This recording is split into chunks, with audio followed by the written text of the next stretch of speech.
रायगढ़ नाम का राज्य उत्तर भारत का एक खुशहाल और समृद्ध राज्य था। रायगढ़ की प्रजा खुशहाली का जीवन जीती थी, क्योंकि वहाँ के महाराज भैरव सिंह अपनी प्रजा का बहुत अच्छे से ख्याल रखते थे। उनके शासनकाल में राम राज्य स्थापित था। रायगढ़ की शान थी वहाँ की स्वर्ण नदी। रायगढ़ की स्वर्ण नदी के चर्चे दूर दूर के राज्यों तक थे। स्वर्ण नदी केवल नाम की स्वर्ण नदी नहीं थी, बल्कि नदी के नीचे से स्वर्ण निकलना आम बात थी और केवल राजा ही उस स्वर्ण का उत्तराधिकारी था। भैरव सिंह उस सारे स्वर्ण का इस्तेमाल अपनी प्रजा की उन्नति और भलाई के लिए करता था। एक शाम राजा भैरव सिंह अपने शस्त्र गृह में शस्त्र निरीक्षण कर रहे थे। शस्त्र गृह के सभी अस्त्र शस्त्र वक्त से पहले पूर्ण रूप से तैयार रहने चाहिए। महाराज, आपके आदेशानुसार शस्त्र गृह के सारे शस्त्र हर माह निरीक्षित किए जाते हैं। अति उत्तम। तभी उनका महामंत्री वहाँ आता है। महाराज की जय हो। मंत्री जी, आप बहुत परेशान प्रतीत हो रहे हैं, क्या बात है? महाराज, राज दरबार में जाकर बातचीत करना उचित होगा। परेशानी मुझ तक होती तो अच्छा होता, परंतु परेशानी हमारे रायगढ़ पर आन पड़ी है। बताइए, ऐसा क्या हो गया? हमारी प्रजा को तो कोई समस्या नहीं हुई, क्या किसी का दुस्साहस हुआ हमारे रायगढ़ पर बुरी नजर रखने का? समस्या हमारी संपूर्ण प्रजा और रायगढ़ की है। ऐसा क्या हो गया मंत्री जी? साफ साफ लफ्जों में बताइए। महाराज, अफगान लुटेरा अब्दाली अपनी सेना के साथ उत्तर भारत के राज्यों को लूटता हुआ, जिसमें से कुंजगढ़, शाहपुर, सुल्तानगढ़ और चैतपुरा सब जगह भयंकर लूटपाट कर सैकड़ों लोगों को मौत के घाट उतार चुका है और अब रायगढ़ की तरफ बढ़ रहा है। गुप्तचरों की सूचना के अनुसार अब्दाली को हमारा राज्य और स्वर्ण नदी को कब्जाना है। चिंता की कोई बात नहीं है, और आपको तो पता ही है मंत्री जी, हमें लड़ाई मारकाट से सख्त नफरत है। इससे पहले कि अब्दाली हमारे ऊपर हमला करे, आप उसे संदेश भिजवाइए कि हम उनसे बातचीत करके मसला सुलझाना चाहते हैं।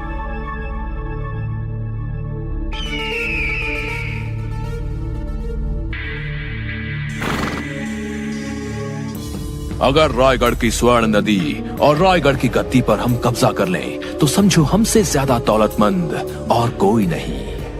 बिल्कुल दुरुस्त फरमाया शहंशाह। सुना है उस स्वर्ण नदी से इतना सोना निकलता है जिससे हम अपने सब पड़ोसी राज्यों से दौलतमंद हो जाएंगे। करीमुद्दीन, तुम जाओ और भैरव सिंह को आत्मरक्षा के एक अवसर का प्रस्ताव रखो। अगर माना तब ठीक, अगर ना माना तो हम आज रात को ही हमला कर देंगे। तभी अब्दाली का खास सेनापति करीमुद्दीन महाराज से मिलने की अनुमति चाहता है। महाराज, अब्दाली का सेनापति आपसे मिलना चाहता है। उसे अंदर लेकर आओ। करीमुद्दीन दरबार में आता है। महाराज की जय हो। महाराज, मैं करीमुद्दीन, शहंशाह अब्दाली का गुलाम। हमारी तुमसे और तुम्हारे शहंशाह अब्दाली से कोई दुश्मनी नहीं है, और ना हम तुमसे लड़ना चाहते हैं। तो तुम हमें बता दो, तुम्हें क्या चाहिए, हम तुम्हें दे देंगे। महाराज, आप तक ये संदेश लाया हूँ कि आप अपने राज्य और स्वर्ण नदी अब्दाली को सौंप दें, वो आपको मुआफी दे देंगे। ऐसा हरगिज नहीं हो सकता, क्योंकि हमें मालूम है तुम हमारी प्रजा को बहुत नुकसान पहुंचाओगे, जो हम बिल्कुल नहीं होने देंगे। और एक राजपूत शासक के होते हुए एक लुटेरे से भयभीत हो जाएं, कदापि नहीं। महाराज, हमें तो आपकी गद्दी चाहिए, और वो तो हम लोग हासिल कर ही लेंगे। चुप कर तुच्छ लुटेरे, अगर तू दूत बनकर ना आया होता तो अभी तक तेरा सर धड़ से अलग होता। बाहर कर दो इसको हमारे राज्य की सीमा से। करीमुद्दीन को सैनिक राज्य की सीमा से बाहर कर देते हैं। ये तो बहुत बड़ी समस्या हो गई मंत्री जी, और हमारे पास समय भी ज्यादा नहीं है युद्ध की तैयारी करने के लिए। चिंता की बात तो है महाराज, लेकिन हमें कुछ करना होगा, और वो भी जल्द से जल्द। इसका एक ही समाधान है, हमारा सेनापति दिलावर को माँ काली की तपस्या से उठाना होगा। लेकिन महाराज, दिलावर अभी एक सप्ताह तक तपस्या में ही लीन रहने का प्रण ले चुके हैं। जो भी हो, इस मुश्किल की घड़ी में हमारा शूरवीर योद्धा दिलावर ही रायगढ़ की ढाल है। जाओ और जाकर दिलावर को क्षमा याचना के साथ तपस्या से उठाइए। जैसी आपकी इच्छा महाराज। मंत्री जी अपने कुछ सिपाहियों के साथ गुफा में बने माँ काली के मंदिर में पहुँचते हैं। दिलावर तपस्या में लीन है। ओम क्राम क्रीम क्रूम कालिके स्वाहा। ओम क्राम क्रीम क्रूम कालिके स्वाहा।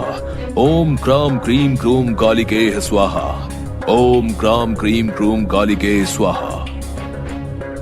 सेनापति दिलावर, महाराज आपको याद कर रहे हैं। सेनापति दिलावर, तपस्या से उठिए। मंत्री जी प्रणाम। ऐसी क्या विपत्ति आन पड़ी जो हमें हमारी तपस्या से उठाना पड़ा? क्षमा चाहते हैं सेनापति जी, बात ही कुछ ऐसी है।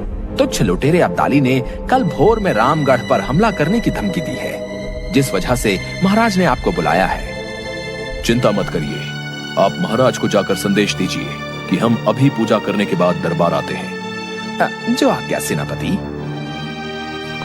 मंत्री दरबार में आते हैं। बताइए, क्या बोला सेनापति दिलावर ने? महाराज, वो इस वक्त देवी माँ की पूजा कर रहे हैं। उन्होंने कहा कि पूजा खत्म करते ही वो जल्द ही दरबार आएंगे। कुछ समय उपरांत सेनापति दिलावर दरबार में पहुंचते हैं। प्रणाम महाराज। जीते रहो दिलावर। हमारे राज्य पे एक बहुत बड़ी मुसीबत आन पड़ी है। अब्दाली ने हमें धमकी दी है कि वो हमसे हमारी राज गद्दी छीन लेगा, और वो ऐसा कल सुबह ही करने वाला है। चिंता न करें महाराज, जब तक मैं इस राज्य का सेनापति हूँ तब तक आपकी गद्दी की ओर कोई नजर उठाकर भी नहीं देख सकता। दिलावर, हमें तुम पर पूरा भरोसा है। अब समय न बर्बाद करते हुए तुम सेना को तैयार करो। जी महाराज, जैसी आपकी आज्ञा। मैं अपनी विशेष सेना की टुकड़ी के साथ युद्ध नीति तैयार करता हूँ। आप आशीर्वाद दीजिए। हमारा आशीर्वाद हमेशा तुम्हारे साथ है दिलावर। विजयी भव। दिलावर महाराज को प्रणाम करके वहाँ से चला जाता है। अपनी सेना की विशेष टुकड़ी के साथ युद्ध नीति पर वार्ता करते हैं। इतने में एक सिपाही दौड़ता हुआ दिलावर के पास आता है और कहता है, सेनापति दिलावर, हमारे ऊपर अब्दाली ने हमला कर दिया है। क्या? इतनी रात को? लेकिन सूचना तो कल सुबह की थी। सेनापति, वो अपनी सेना के साथ राज्य में घुस आया है और लोगों को मार रहा है। युद्ध भी युद्ध नीति से नहीं कर रहा है ये कायर। इसको इसी के तरीके से हराना होगा। फिर दिलावर घोड़े पर बैठकर युद्ध के मैदान के लिए रवाना हो जाता है। वहाँ पहुंचकर वो देखता है अब्दाली अपने हाथी रथ पर सवार है और हाथी के पैरों के नीचे कई प्रजावासियों को कुचलता हुआ आगे बढ़ रहा है। कई लुटेरे घरों से औरतों से जेवर और धन लूट रहे हैं, बुजुर्गों को बेरहमी से मार रहे हैं। रुक दुष्ट लुटेरे, तेरे पापों का घड़ा भर चुका है। इन मासूम लोगों पर अत्याचार कर अपने आप को शूरवीर समझ रहा है। मुकाबला कर मेरा। सुभान अल्लाह, कोई तो है इस राज्य में जो लड़ने को आया। मैंने तो सोचा था आज रथ से नीचे आने का अवसर ही नहीं मिलेगा। अब्दाली को तुम्हारा हौसला पसंद आया। बातों से समय व्यर्थ ना कर अब्दाली, अब अपना पराक्रम दिखा। सेनापति दिलावर घोड़े से उतरकर नीचे आ जाते हैं। उधर अब्दाली भी हाथी से नीचे आकर युद्ध करने के लिए आगे बढ़ता है। दोनों में घमासान युद्ध शुरू हो जाता है। सेनापति दिलावर अपने युद्ध कौशल से अब्दाली का डटकर मुकाबला करते हैं। दोनों तरफ से भारी जान माल का नुकसान होता है।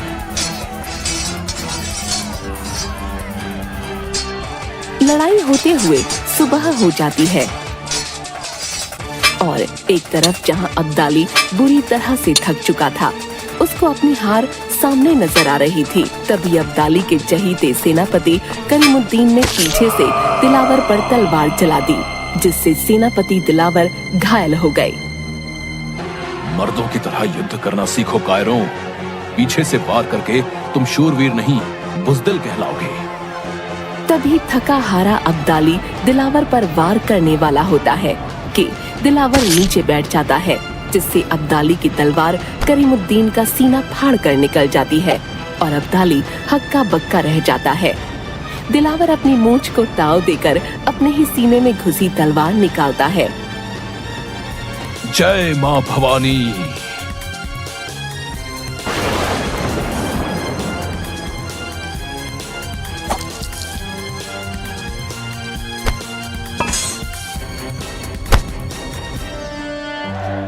उसके तुरंत बाद शंखनाद होता है और जय मां भवानी के नारों से पूरा रायगढ़ गूंज उठता है। तुम जैसे वीर योद्धा जब तक रायगढ़ में होंगे तब तक रायगढ़ का परचम बुलंद रहेगा। हमें आप पर नाज है सेनापति। महाराज, मैंने तो अपना फर्ज निभाया है। जब तक मां भवानी का आशीर्वाद है तब तक रायगढ़ और रायगढ़ की स्वर्ण नदी की तरफ कोई आंख उठाकर भी नहीं देख सकता। बुराई चाहे कितनी भी बलशाली हो, अच्छाई पर विजय नहीं पा सकती।